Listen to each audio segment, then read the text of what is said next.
Saudara-saudari terkasih dalam Kristus, hari ini Minggu 5 Januari 2025 merupakan Hari Raya Penampakan Tuhan. Bacaan dibawakan oleh Felicia Devina dan Luisa Valencia. Mazmur dilantunkan oleh Nikolaus Cipto dan renungan ditulis oleh Justinus. Selamat menekuni Sabda Allah. Mari berziarah dalam pengharapan untuk dunia yang lebih baik.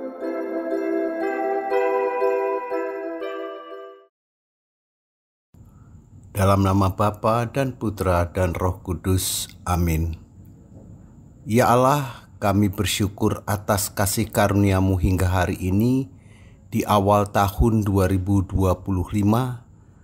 Kami terima kasih atas kasih-Mu yang menyelamatkan kami, sehingga kami beroleh kehidupan dari penebusan Putra Tunggal-Mu, Tuhan kami Yesus Kristus. Kami mohon kiranya Engkau menerangi hati kami untuk dapat mendengarkan sabda-Mu hari ini. Amin. Bacaan dari Kitab Yesaya Bab 60 ayat 1-6. Beginilah kata Nabi kepada Yerusalem. Bangkitlah dan menjadi teranglah, sebab terangmu datang dan kemuliaan Tuhan terbit atasmu. Sebab sesungguhnya kegelapan menutupi bumi dan kekelaman menutupi bangsa-bangsa. Tetapi terang Tuhan terbit atasmu, dan kemuliaannya menjadi nyata atasmu. Bangsa-bangsa berduyun-duyun datang kepada terangmu, dan raja-raja kepada cahaya yang terbit bagimu. Angkatlah mukamu, dan lihatlah ke sekeliling. Mereka semua datang berhimpun kepadamu. Anak-anakmu laki-laki datang dari jauh, dan anak-anakmu perempuan digendong. Melihat itu, engkau akan heran dan berseri-seri, engkau akan tercengang dan berbesar hati, sebab kelimpahan dari seberang laut akan beralih kepadamu, dan kekayaan bangsa-bangsa akan datang kepadamu. Sejumlah besar unta akan menutupi daerahmu, unta-unta muda dari Midian dan Eva. Mereka semua akan datang dari Sheba, akan membawa emas dan kemenyan, serta memberitakan perbuatan-perbuatan masyhur Tuhan. Demikianlah sabda Tuhan.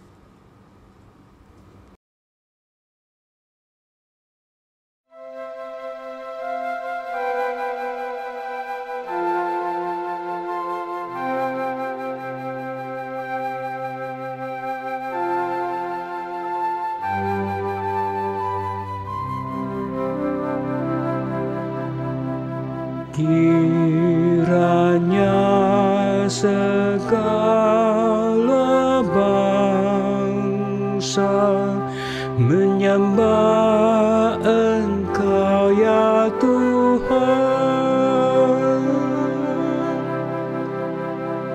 Ya Allah, berikanlah hukum-Mu kepada raja dan keadilan-Mu kepada putra raja. Kiranya Ia mengadili umat-Mu dengan keadilan dan menghakimi orang-orang-Mu yang tertindas dengan hukum. Kiranya segala bangsa menyembah Engkau ya Tuhan.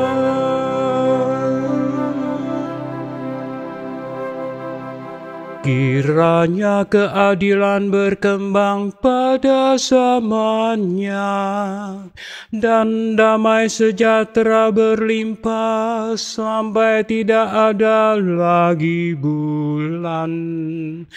Kiranya Ia memerintah dari laut sampai ke laut, dari sungai Efrat sampai ke ujung bumi. Kiranya segala bangsa menyembah Engkau ya Tuhan. Kiranya raja-raja dari Tarsis dan pulau-pulau membawa persembahan. Kiranya raja-raja dari Sheba dan Seba menyampaikan upeti. Kiranya semua raja sujud menyembah kepadanya, dan segala bangsa menjadi hambanya. Kiranya segala bangsa menyembah Engkau ya Tuhan.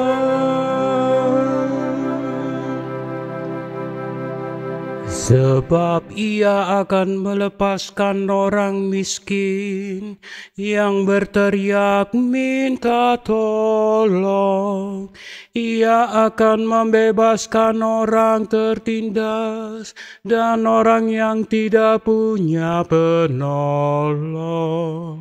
Ia akan sayang kepada orang lemah dan orang miskin. Ia akan menyelamatkan nyawa orang papan. Kiranya segala bangsa menyembah Engkau ya Tuhan.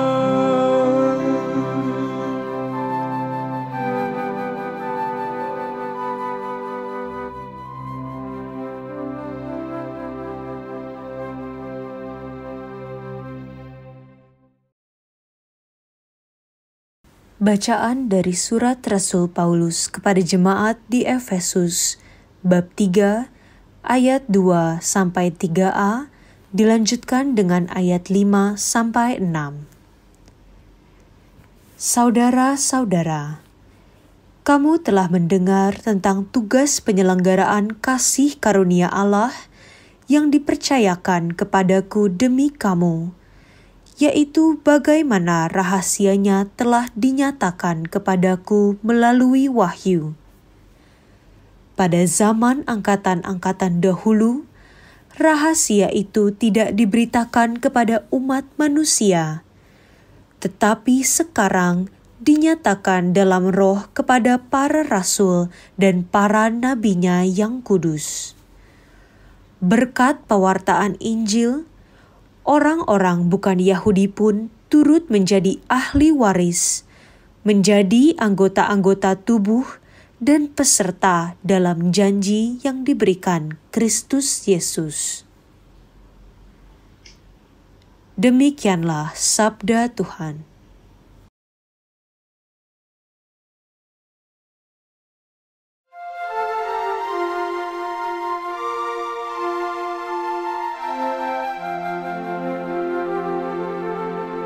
Alleluia, alleluia, alleluia.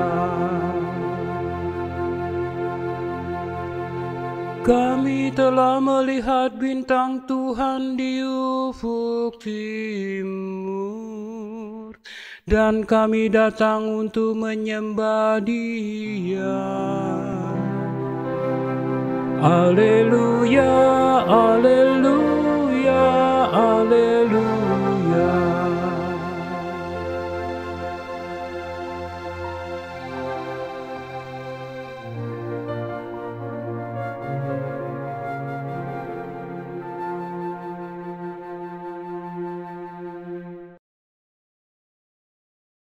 Inilah Injil suci menurut Matius, bab 2 ayat 1-12. Pada zaman pemerintahan Raja Herodes, sesudah Yesus dilahirkan di Betlehem di tanah Yudea, datanglah orang-orang Majus dari timur ke Yerusalem. Mereka bertanya-tanya, "Di manakah dia, Raja orang Yahudi yang baru dilahirkan itu? Kami telah melihat bintangnya di timur, dan kami datang untuk menyembah dia."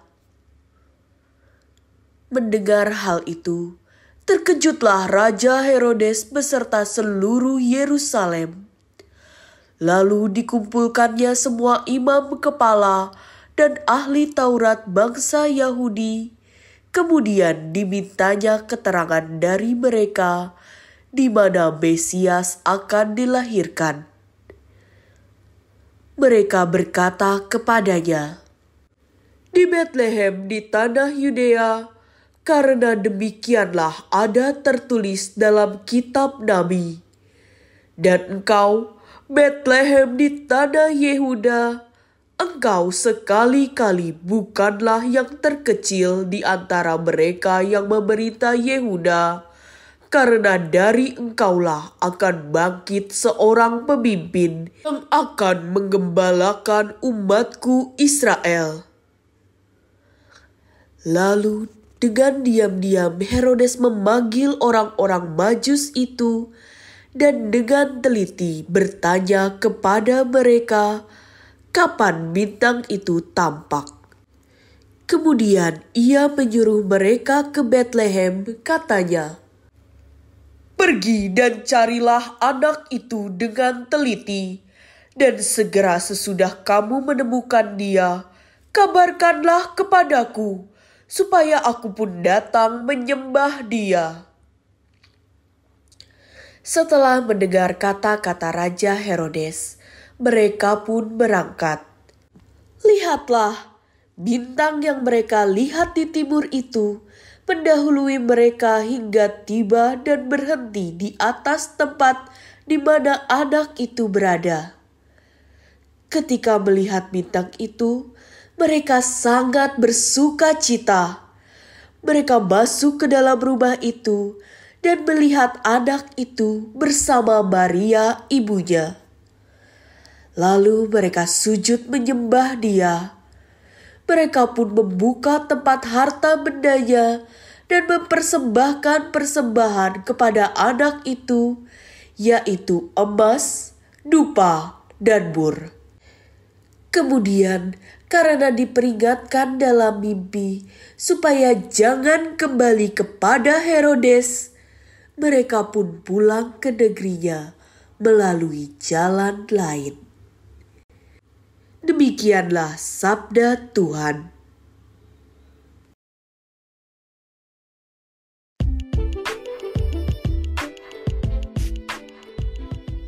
Kasih Natal bagi semua orang.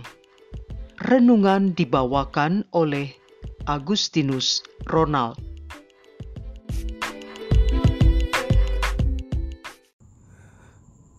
Shalom Aleichem. Selamat Natal 2024 dan selamat Tahun Baru 2025. Kita masih dalam suasana Natal yang penuh dengan sukacita. Kita pun masih merasakan kegembiraan perayaan pergantian tahun. Ada harapan dan kecemasan atas apa yang akan terjadi dalam tahun yang baru kita awali ini. Melalui berita-berita, saya mencoba melihat kembali peristiwa-peristiwa yang terjadi menjelang dan saat pergantian tahun. Peristiwa bangkrutnya pabrik-pabrik, khususnya industri tekstil, yang mengakibatkan ribuan orang pekerja tiba-tiba kehilangan mata pencahariannya, yang berdampak pada puluhan ribu orang tiba-tiba turun taraf kehidupannya. Peristiwa kenaikan tarif PPN menjadi 12% berdampak pada kenaikan harga jual barang yang diperlukan oleh keluarga kita sehari-hari. Walaupun kenaikan tarif ini direvisi hanya berlaku pada barang mewah saja pada hari terakhir 2024, namun sistem perhitungan matematis sudah terlanjur diatur oleh para pelaku pasar untuk menerapkan tarif PPN baru secara otomatis.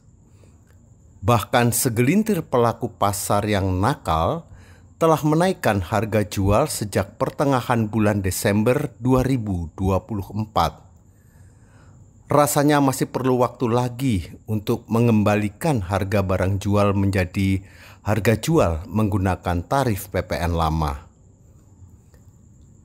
Ada tekanan ekonomi yang dialami oleh puluhan dan bahkan ratusan ribu orang masyarakat kita yang mengakibatkan turunnya taraf kehidupannya.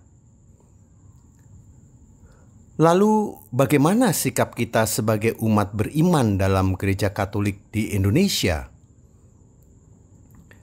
Saya mengusulkan agar kita tidak perlu masuk dalam politik praktis untuk protes kepada pemerintah terhadap kenaikan tarif PPN 12% ataupun protes atas dampak-dampak ikutan yang kita alami. Tetapi saya mengusulkan untuk kita membaca, mencerna, dan melaksanakan ensiklik baru dari Bapak Paus Fransiskus tentang Hati Kudus, Dilexit Nos, yang diterbitkan pada tanggal 24 Oktober 2024 lalu. Ensiklik Dilexit Nos ini cukup tebal, terdiri dari 5 bab. Bapak Paus Fransiskus merenungkan cinta manusiawi dan ilahi dari hati Yesus Kristus, pribadi yang mengasihi kita. Izinkan saya mengutip beberapa poin dari ensiklik Dilexit Nos tersebut. Kasih demi kasih. Kita perlu sekali mengambil firman Tuhan dan menyadari dalam melakukannya bahwa tanggapan terbaik kita terhadap kasih hati Kristus adalah mengasihi saudara-saudari kita. Tidak ada cara yang lebih besar bagi kita untuk membalas kasih demi kasih. Kitab suci menjelaskan hal ini dengan jelas.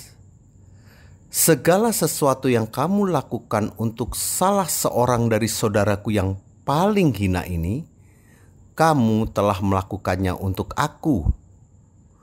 Sebab seluruh hukum Taurat tercakup dalam satu firman ini, yaitu kasihilah sesamamu manusia seperti dirimu sendiri. Dengan bergaul dengan lapisan masyarakat yang paling bawah, Yesus membawa hal baru yang luar biasa, yakni mengakui martabat setiap orang, khususnya mereka yang dianggap tidak layak. Prinsip baru dalam sejarah manusia ini yang menekankan bahwa setiap orang bahkan lebih layak untuk mendapatkan rasa hormat dan kasih kita ketika mereka lemah, dicemooh, atau menderita, bahkan sampai kehilangan sosok manusianya, telah mengubah wajah dunia. Prinsip ini telah menghidupkan lembaga-lembaga yang mengurus mereka yang berada dalam kondisi yang tidak menguntungkan, seperti bayi terlantar, yatim piatu, orang tua yang tidak mendapat bantuan, orang sakit jiwa, orang dengan penyakit yang tidak dapat disembuhkan atau cacat parah, dan mereka yang hidup di jalanan. Gema dalam sejarah spiritualitas tentunya. Selanjutnya, Santo Bernardus dalam menasihati kita untuk bersatu dengan hati Kristus, memanfaatkan kekayaan devosi ini untuk menyerukan pertobatan yang didasarkan pada kasih. Bernardus percaya bahwa kasih sayang kita yang diperbudak oleh kesenangan tetap dapat diubah dan dibebaskan, bukan dengan ketaatan buta terhadap suatu perintah, melainkan sebagai tanggapan terhadap kasih Kristus yang nikmat. Kejahatan dikalahkan oleh kebaikan, ditaklukkan oleh mekarnya kasih. Kasihilah Tuhan Allahmu dengan sepenuh hatimu, kasihilah Dia dengan pikiranmu, dengan seluruh kewaspadaan dan kesungguhan. Dalam bahasa yang mudah dimengerti, cintailah Dia dengan segenap kekuatanmu sedemikian rupa, sehingga kamu bahkan tidak takut mati demi cinta kepadanya. Sedangkan Santo Charles de Foucault berusaha meniru Yesus dengan hidup dan bertindak seperti yang dilakukannya, dalam upaya terus-menerus untuk melakukan apa yang Yesus akan lakukan jika Ia menggantikannya. Keinginan untuk membawa cinta Yesus kepada orang lain, jangkauan misionernya kepada yang paling miskin dan paling terlupakan di dunia kita, menuntunnya untuk mengambil lambang kata-kata Yesu Caritas dengan simbol hati Kristus yang dimahkotai oleh salib. Keinginan ini secara bertahap menjadikannya seorang saudara universal, membiarkan dirinya dibentuk oleh hati Kristus. Ia berusaha untuk melindungi seluruh penderitaan. Semoga kita tergugah untuk segera melaksanakan ensiklik Dilexit Nos, sebagaimana para orang Majus bergegas ke Bethlehem untuk memuja Sang Bayi Yesus. Mari kita berduyun-duyun membawa kelebihan-kelebihan dari rejeki yang telah dianugerahkan Tuhan kepada kita, untuk kita bawa kepada sesama kita yang sedang menghadapi tekanan ekonomi saat ini. Marilah kita menjadi saluran berkat Tuhan bagi sesama kita. Kasih Natal bagi semua orang. Kiranya Roh Kudus Allah senantiasa menjadi penasehat dan penghibur kita semua dalam menjalani pensiarahan gerejanya, dalam membagikan kasih Tuhan di dunia ini. Ya Allah Maha Kudus, kami bersyukur untuk rahmat karunia daripada-Mu, khususnya untuk sabda-Mu yang telah kami dengarkan dan renungkan. Mohon bantulah kami dan mampukan kami untuk bergegas berbela rasa dengan sesama kami. Amin. Dalam nama Bapa dan Putra dan Roh Kudus. Amin.